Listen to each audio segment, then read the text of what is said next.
it's a very masculine and, quite toxic masculine environment at times. And people always want to have this bravado and this nothing affects me kind of mentality, whereas it's a very mentally draining industry, to be going from high to low to high to low, all the time, and to have your career in somebody else's hands, to being essentially just ready for anything that comes your way. One of the things I think from the outside, the perspective from the outside needs to change really, because in the end of the day, people see that and see someone's performance and say, why are they not playing well? There's so much more to playing well than just being a good player. If everyone's a good player, otherwise they wouldn't be playing professional football. But everything, there are so many elements to it, like preparation, mentality is such a huge factor into what's going on in someone's life that can affect their performance.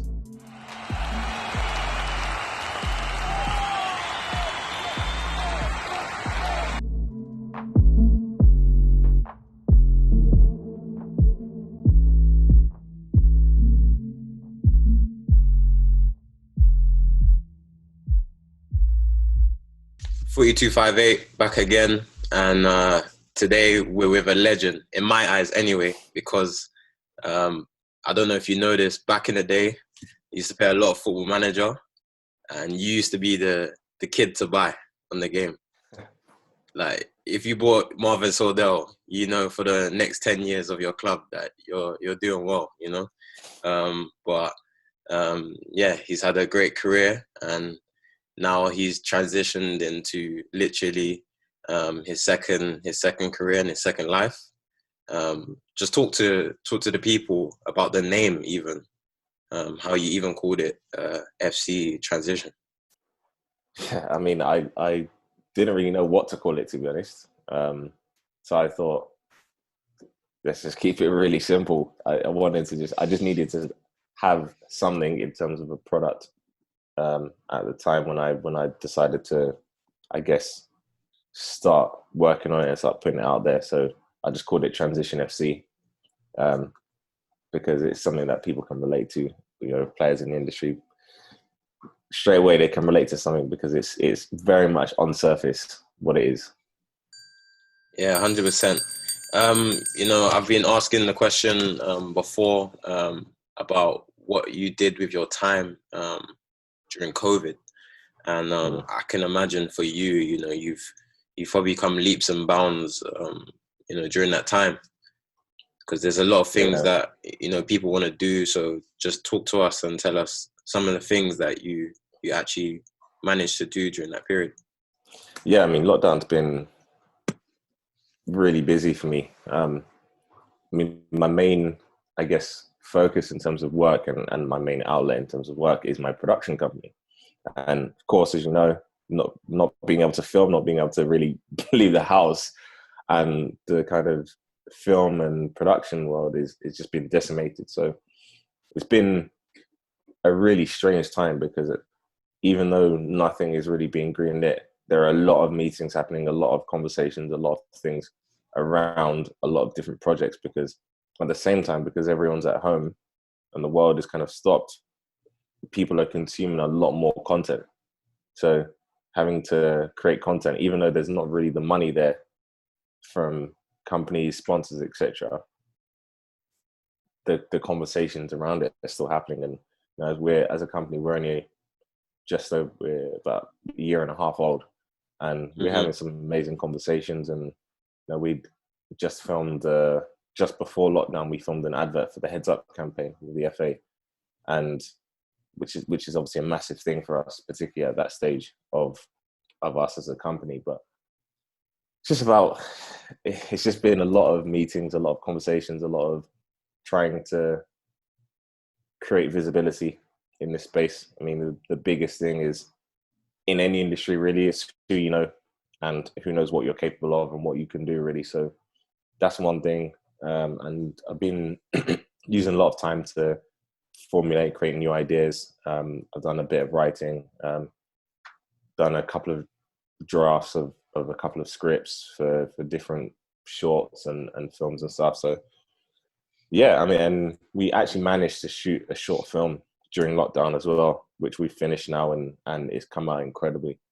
And we've pitched it in, we've submitted it to quite a few film festivals as well. So really excited to see how that's gonna come out. That's had some really, really good feedback. So been able to keep busy in multiple ways. Of course, launched Transition FC during lockdown as well. So yeah, it's been an eye opener because it's given me, as much as like in a day to day hustle and bustle of work and kind of getting things moving. Sometimes it's good to kind of take a step back and get real perspective on, I guess, where you're at the journey, um, and reflect on things, and that gives you an opportunity to refresh your mind and go again, I guess. Yeah. One of the things I like to use is seeds are planted long before they're very visible. So Yeah. just talk to us. If people don't know, watching, Marvin retired at 27. Is that right? 28. 28. And did you always know that you're gonna call it a day earlier? And were you always planning?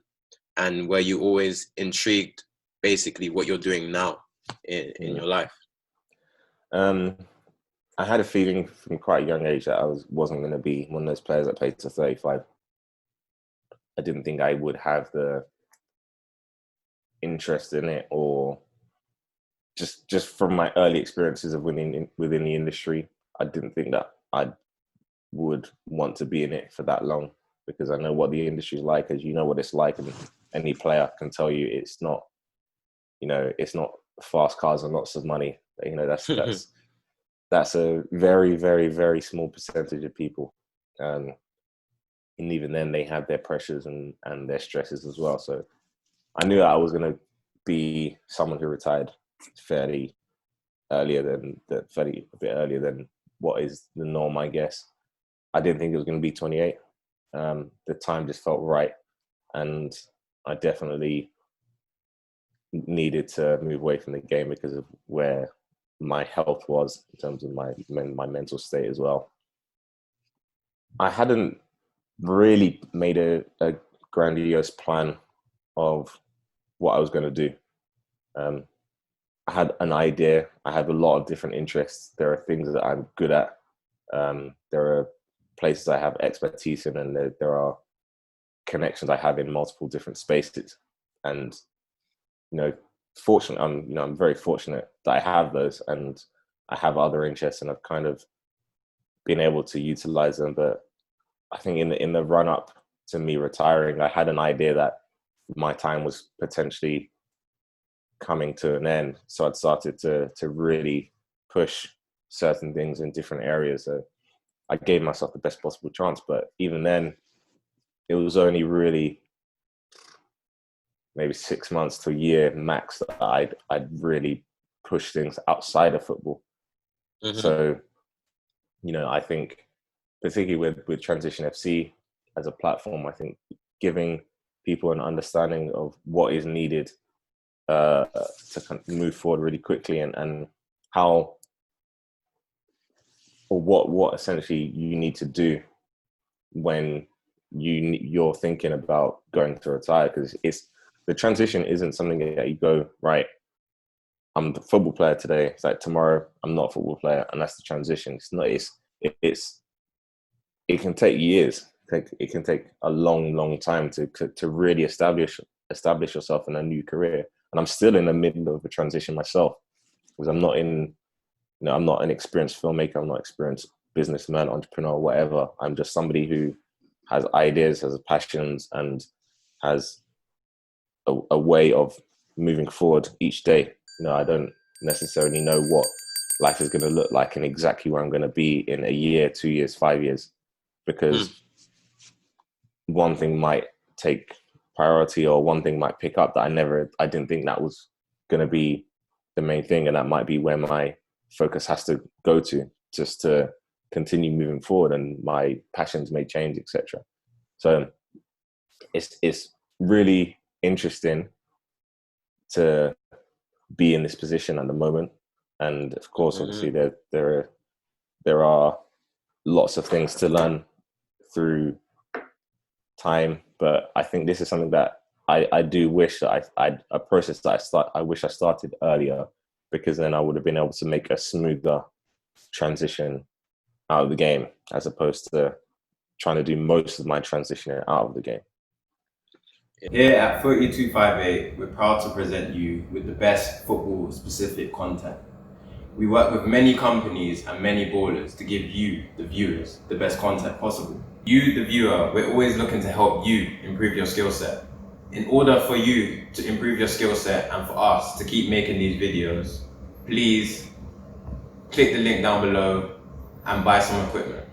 The equipment helps us run this channel, and also you subscribing to the channel helps us producing more of these videos to help you with your skill set and your knowledge of the game.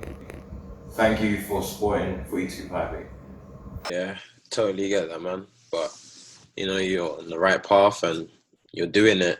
So not many people actually even have ideas what to do after the game. There's only a select few that I actually see now that their eggs are in different baskets. Where you see like Hector Bellerin doing what he's doing, investing in Forest Green, and you see other footballers. There was Flamini. We always had stories about him. But just shed light on, just not switching gears yet, but shed light on things that don't get spoken enough about in football, from your point of view. There's a lot of things, mental health particularly is one. That's something I've spoken about a lot. It's not something that gets spoken enough in the public domain, in the dressing room, particularly. I mean, it's a very masculine and quite toxic masculine environment at times, and people always want to have this bravado and this nothing affects me kind of mentality, whereas it's a very mentally draining industry, to be going from high to low to high to low, all the time, and to have your career in somebody else's hands, to being essentially just ready for anything that comes your way, and dealing with things on a day-to-day basis and successes and failures every single day. It's difficult. So people are going to be tried mentally, and where mental health problems occur normally are because you those things happen, and you're tried and you're tested and you're pushed and you're pushed and you're pushed, and we don't address it. We just try to suppress it. We try to bury it, try to push it down. And of course, there's only so many things that you can put under the carpet before the carpet gets big, and it gets bigger and bigger and bigger, and all of a sudden it becomes very visible, and you have to deal with it and you have to address it. So I think that's a massive thing in football, as you and I both know. Yeah, people have this stigma of, before they did anyway, of addressing mental health was like, it means that, you're not going to be as competitive, or, you're not going to be as, even like aggressive on the pitch and things like that, like these things that, we're seeing it even now. For example, people who look like me and yourself, for example, we played in a game the other day, and this was just the day after, I think it was a couple of days after Jacob Blake had been shot 7 times. And we were playing in a game, and we decided to play, but even that whole spectacle, because all the players were around the pitch, linking arms, for me, that was like, quite emotional, and I had to kind of tune my mind back into the game, which, some other people playing, they might not have had to do, these are the things that, we have to deal with sometimes, and mental health's the same way. People are going through things in their life, things that we don't see. They're a different person when they're at training, different act. And then when they go home, they're facing all these different issues, and it doesn't go away, right? So, did you suffer from anything like that while you were playing? Yeah, I mean, it's quite common that it's quite common knowledge that I suffered from depression. I'm very open about it because I think it's important to be open about these things, really. And I find it really tough, being able to kind of tune in and out of games, as you said, it's a really strange thing. Trying to at times it's great to just leave your problems and just go and just kind of zone out on the pitch.